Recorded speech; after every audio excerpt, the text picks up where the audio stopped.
That's interesting. Let's talk about this allegation that you referenced. The chief of staff to the president, Femi Gbajabiamila, has been enmeshed in a raging controversy with a certain prince, Adeniyi Adeyemi Matthews. Some have said even the prince, we need to properly dig into that title, But he alleged that he was appointed as the DG of the Presidential Foreign Investment Promotion Council. He got a letter from the chief of staff's office, and then budgetary provisions. He met with everybody that needed to be, to meet with in the hierarchy of our governance structure. But then, of course, when the news broke sometime November last year, it was promptly denounced and denied, repudiated by the chief of staff. But then, of course, he was arrested also by the cops, by the police, and then they investigated. They go between. This guy alleged that he gave Femi Gbajabiamila 400 million naira upfront to procure that appointment, leaving a balance of 200 million. Chidi, can you just speak to this? How did you receive when this whole thing and what you've witnessed? What's this all about? This is Nigeria we're talking about, the presidency of Nigeria. But politics has been reduced to organized crime in Nigeria, so none of this is any... Yes. Politics has been reduced to organized crime in the country. None of this reads... No, Chidi, we're talking about unusual. The presidency. This is not a political party. This is not something somewhere in a village in Nigeria, somewhere in a remote village in the presidency exists in a village. Or Igbomoso. No. We're talking about the presidency of Nigeria in Abuja, Sorok. My brother, you see, the values of the village the kinds of villages that you and I know in Nigeria and grew up in are more elevated than the values of our politics. That's the fact. So let's not speak about our villages like they are uncivilized. Our villages actually embody transcendental values, very transcendental values. And those values cannot be compared, or the values that undergird our politics and govern them today cannot be compared to the values of our villages at all, or to the values of our ancient empires and kingdoms and communities. Absolutely not. So let's look at the facts as they are. Right? Now, by the way, this is not the first time that we're having these kinds of things happen. If you remember, Delegiwa's assassination was... The investigation originally was led by Chris Omeba, DIG. Yes? Now, Chris Omeba's team forensic team was led by Tunji Dare's brother. Oh, wow. The same Tunji Dare of the Guardian. Exactly. Professor Olatunji Dare. Yes. Thank you. Editor-in-chief. And he was a chief superintendent of police. How did he die? In the course of that investigation, he was told to come and report a debrief with folks in Abuja. He was coming to Abuja. He died in a car crash. His car ended up somewhere. He was dead. Nobody could account for how he died. That's how that investigation ended. And today we keep asking who killed Delegiwa, right? It's not much different. So the lines of evidence, we've always found a way to destroy lines of evidence. Whether you're talking of Necom building fire, 1984, or down to this time. It's not much, it's organized crime. Okay, people want to share money. People are very invested in sharing money, acquiring things that have a sell-by date. And so we end up in this situation. The biggest defense that's been lodged by the presidency is an arcane bureaucratic thing that his so-called letter of appointment was issued by the chief of staff and not by the SGF. The SGF will only issue letters of appointment to scheduled agencies and institutions, okay, to statutory bodies. So if it is a statutory appointment, the SGF issues the letter because those are under the cabinet office. But if it is not a statutory, if it is a presidential body, an ad hoc entity, it is the chief of staff. So that's not a defense. The fact of the matter is this is no fraud on the part of whosoever this guy is. Anybody, I'm a prince. Every one of us in Nigeria is a prince. If you're the son of a chief, you're a prince. And we acquire chieftaincies anyhow. These are not hereditary chieftaincies. Chieftaincies are chieftaincies. If your dad is Otumba, you can call yourself a prince, even though Otumba should not be Oba. Right? So this is how people do it these days in Nigeria, because we've banalized the values of our villages. The values of our communities have been totally destroyed by politicians. That is how we can, topple a natural stool today and replace them with someone outside the channels of succession. Now, so it's the same thing here, that we are dealing with organized crime manifestly as political power, and that's the cause of everything that we're seeing. You referenced the defense from the media team saying, "Oh, the chief of staff does not issue appointments; it's usually the SGF." But I had a former media advisor to the president, under President Goodluck, who says no. That's obviously not true. The chief of staff does issue appointments. Very correct. The only thing is that the SGF will go to him and say, "Okay, can you pass this one so we could regularize it properly, documentation properly?" But the idea that the chief of staff's office does not issue appointment, he says no, it's not true. It's fundamentally false, and they know it. But it's also that the SGF does not issue appointments to non-statutory entities, to non-scheduled entities. And this is an ad hoc, supposedly an ad hoc presidential body, okay? Now, so they did not, that's not the SGF's remit. It is the chief of staff's remit, because it is presidential. And that is how it ends up going to the head of service, through whom they allocate offices to him in the Federal Secretariat. That is how you can get a budget code for it in the appropriations system and in the Office of the Accountant General. Those are not happenstance. They don't just happen like that. Chidi, let me shock you, and let me shock Nigerians. Since this entire sordid affair broke, a lot of information are coming out, rapidly. One of them that I found over the weekend that really stunned me, like a soccer punch on the chain, was I actually thought it was just the Office of the Chief of Staff and then the National Assembly, the CBN, Accountant General's Office, National Assembly that dropped the ball. But then I saw a direct link to the Secretary of the Government of the Federation's office. A certain director had written to this gentleman, the Prince, approving the appointments of the following cadre of staff. Exactly. 10 directors on grade level 17. Correct. 10 directors on grade level 17 to be appointed. Yes. 20 assistant directors on grade level 15. Dozens of administrative officers. 45 planning officers to be appointed. 32 communications officers to be appointed. 22 investment promotion officers to be appointed. 26 accountants to be appointed. 10 legal officers, procurement officers, program analysts, information officers, statisticians, technical officers, confidential secretaries, drivers, and the like. Chidi, this was a letter that was written from a director in the office of the SGF to this gentleman to go ahead, but to ensure that there is, what's it called now? Federal character, yes, and all of those. And Bayo Onanuga has the nerve or the temerity to look us in the eyes and tell us this is fiction. But look, I don't know whether you saw the piece by Senator Babafemi Ojudu, I believe yesterday or the day before, flagging, he made a structural point, which is for a long time,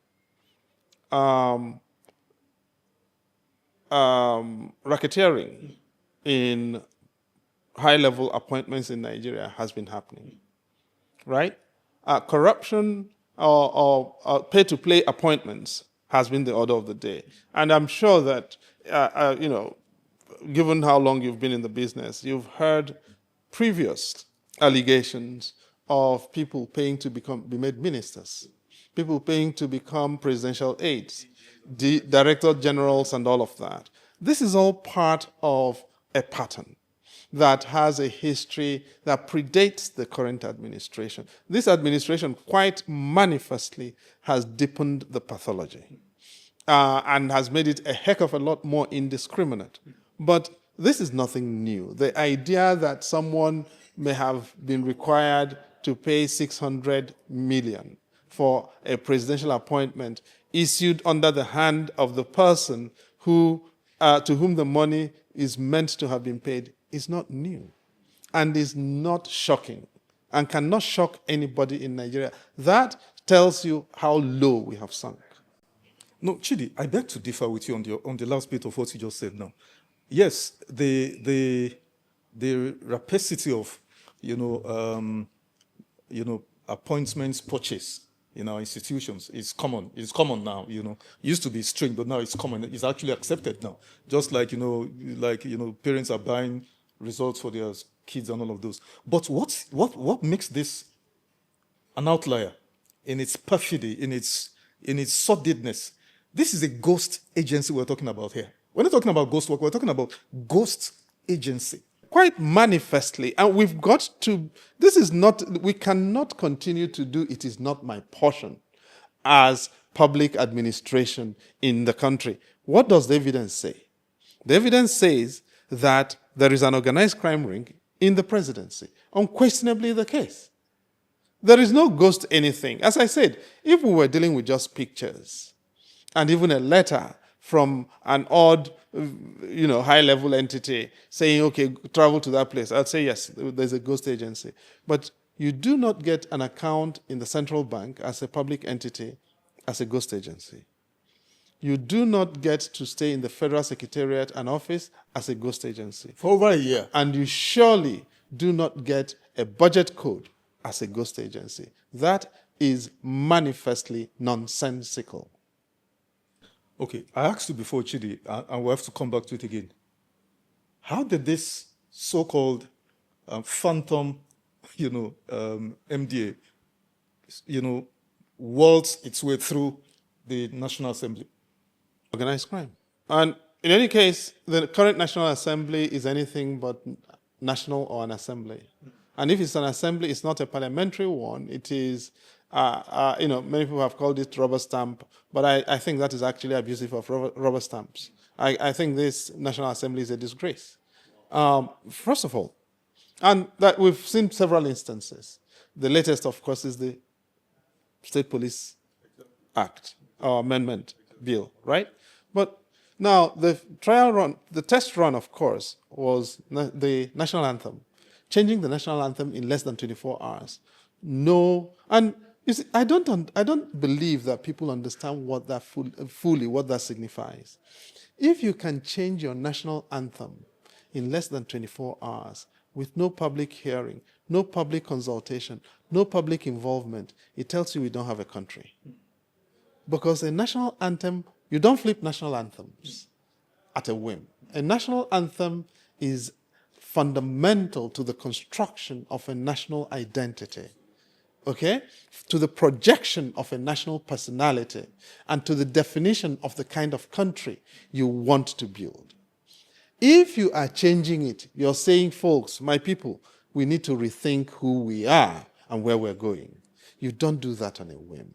We did exactly that in less than 24 hours and required children to start miming to a national anthem that we had not spent any resources, priming them about. People like me who went to school in the 1970s can remember that national anthem, right? But kids who have been born since the 1980s have nothing to do with that. And people born in the 1980s, forgive me, are no longer kids in any case.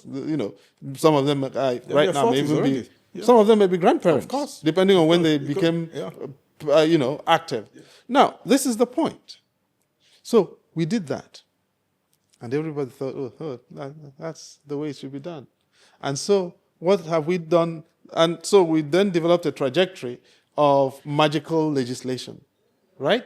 And what's the latest magic? We introduced the bill to create state police, basically to fundamentally reorder policing, which is the first power and responsibility of a responsible state. And we do it in less than 2 hours. We do first reading, second reading, committee stage, passage in less than 2 hours. Who does that? Who does that? And you did not add the Even though, I mean, the Electoral Act 2026 amendment, that's- adds some... That's why I said the latest Yes, the latest. And I don't think people understand where this is headed. There'll be a third term. There will be a third term. And I'm not the person saying it. Okpeyemi Bamidele says they will... He's the majority leader. Of course. And he's a former PA to the current president. So we've got to take him seriously. So what is it? Senator Bamidele says we need to amend the Constitution to introduce a single 6-year presidential term. Right? Now, so next, once we finish our elections, we are going to amend our Constitution, introduce a single 6-year presidential term. The current incumbent will be elected until 2031. In 2031, what will happen? The question will he be entitled to run on the 6-year term or will he not? Correct? You will then get the best senior advocates in Nigeria telling you law is not retrospective. That is why the administration is supporting the litigation over President Jonathan's tenure. Not because the Constitution is not clear, but because they will say there is precedent that says President Tinubu will run in 2031. There will be a third term, and I'm prepared to bet on it. So, in 2031, President Tinubu is going to be put forward to run for a new 6-year single tenure. He will do 8 years plus 6 years, that's 14 years. And the governors will be entitled to do that. The first test will be in Anambra State in 2030. We'll all be alive. Chidi, I want to... Or 2020, or November 2029. I want to hope that, your prognosis does not come to pass. But this is where opposition is failing. Because opposition... I've not said anything here now that I've manufactured. The only thing that is new is the conclusion. But the conclusion is logical. Of course. The conclusion flows from the premises and the facts. I've not invented any facts. Logical flow of But we want to wish away facts. Facts are stubborn.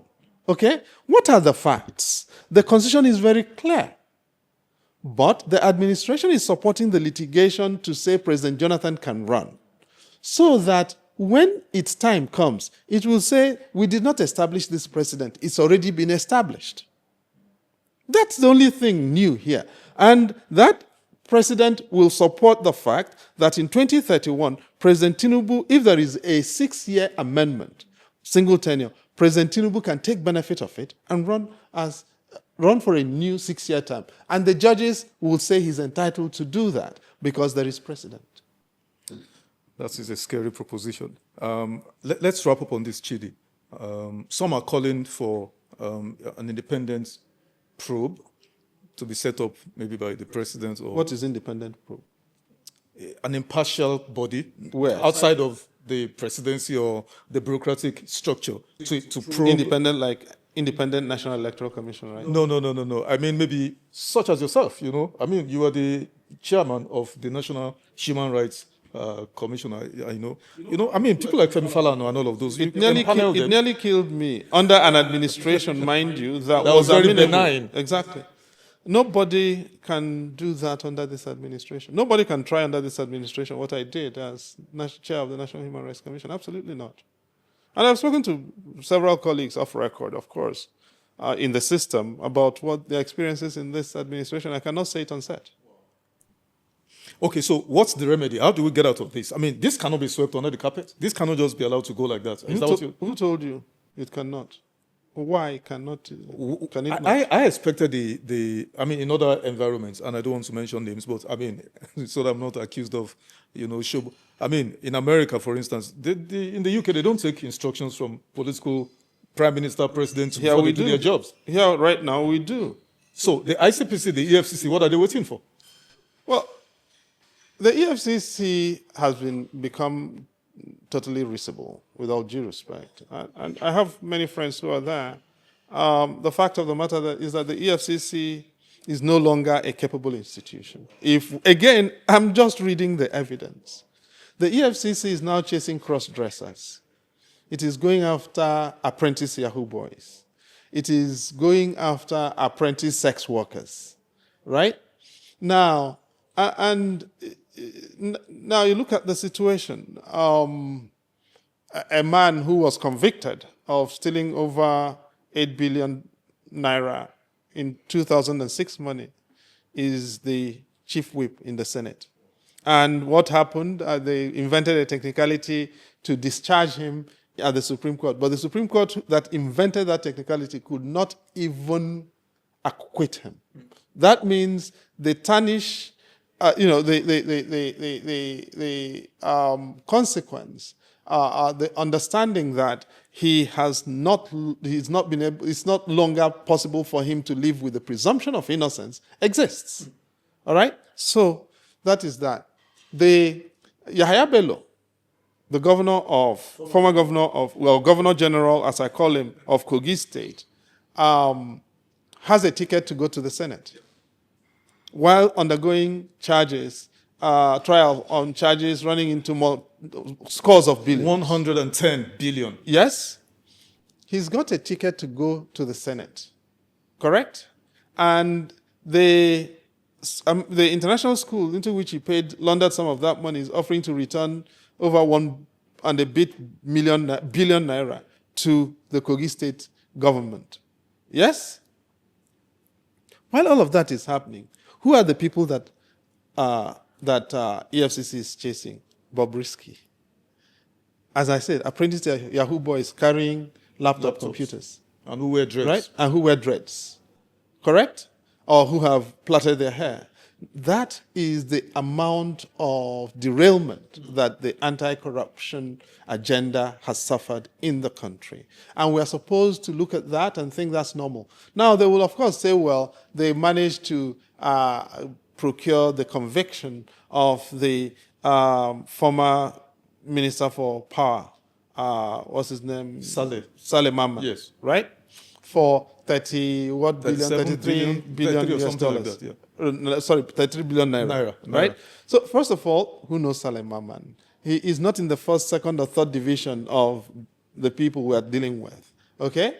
But secondly, Saleh Maman was convicted in absentia. That tells you something fundamental about EFCC, as it is. When he was convicted, he was not in court. He was resting somewhere, and it was because of hubris on his part and embarrassment as to how can you convict somebody and the person is not even there. That was why they managed to go and smoke him out of where he was enjoying his life in Kaduna. Right? And so the idea that there is anything like a fight against corruption happening is beneath laughable. I'm not even going to go into ICPC.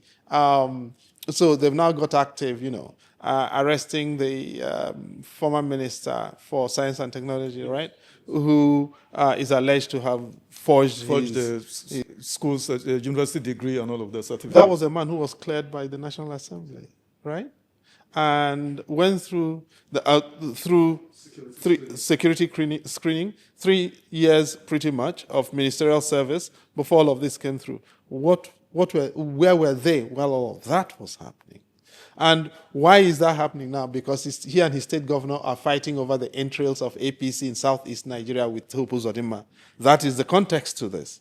So, and they've got to put him away so that they can hand over the structure of the APC in southeast ahead of the elections to a new person whom they are supporting, who is his state governor. That's the story. So this is not about fighting corruption. This is about instrumentalizing the entities meant to fight corruption in private political battles. So we're not serious. Wow. So this matter will just go like that? I am saying who is going to investigate? Let me repeat myself. The country is run as an organized crime ring. Who is going to want to expose themselves to the infrastructure of organized crime? No, nobody who is serious, who has something to do, will want to do that. And the only person who will want to do that, the person who wants to make peace with organized crime. Was it not Delemo Modu? When 3 years ago, who wrote an adulatory piece on the current president and called him what? Capo di tutti capi. Who do you call? Capo di tutti capi is the boss of all mafia bosses. Again, I'm not making anything up. I'm just looking at the evidence. This is scary, Chidi.